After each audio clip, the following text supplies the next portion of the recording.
আজ ছিল দুপুরে এক বন্ধুর বাসায় দাওয়াত, তাই সকালে তাড়াতাড়ি উঠে ঘরে সমস্ত কাজ সেরে নিয়েছিলাম। এরপরে অর্ণবের বাবা যেহেতু যাবে না, ওর জন্য হালকা পাতলা একটু টুকটাক রান্না গুছিয়ে দিয়ে যাচ্ছিলাম।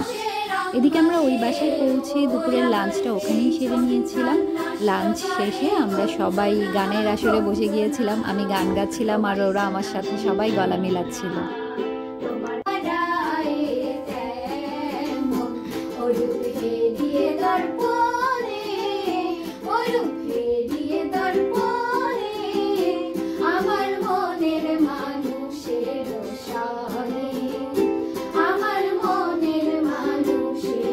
গান শেষে বিকেলবেলা আমরা ওদের বাসার একটু ছাদে উঠেছিলাম।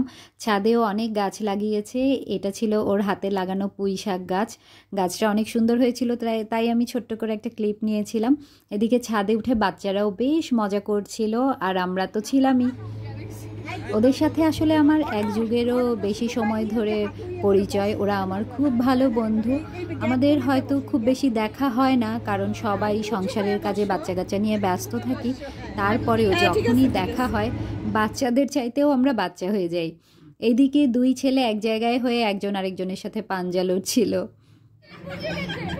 আর ওইদিকে দেখুন সোমা বৌদি নামতে যেয়ে লঙ্কা কাণ্ড, কি হাসাহাসিটাই না হলো। ও নামতে যেয়ে প্রচণ্ড ভয় পাচ্ছিল।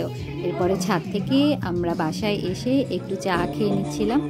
আর চা খেতে খেতে সবাই রাজন্যাকে রিকোয়েস্ট করলো একটা নাচ দেখানোর জন্য। ও খুব ভালো নাচে, আর বললেই সে কোনো বাহানা করে না। আমাদের সবাইকে তাই ডান্স করে দেখাচ্ছিল। আর এইদিকে বড়রা বাচ্চা হয়ে গিয়েছে।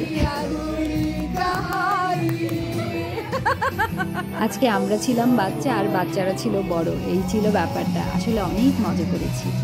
সেই জন্য বৌদিকে অনেক অনেক ধন্যবাদ এতদিন পরে এত সুন্দর একটা আয়োজন করার জন্য। তো আজকে এই পর্যন্তই। আমার ভিডিওটা ভালো লাগলে অবশ্যই লাইক, কমেন্টস অ্যান্ড সাবস্ক্রাইব করবেন।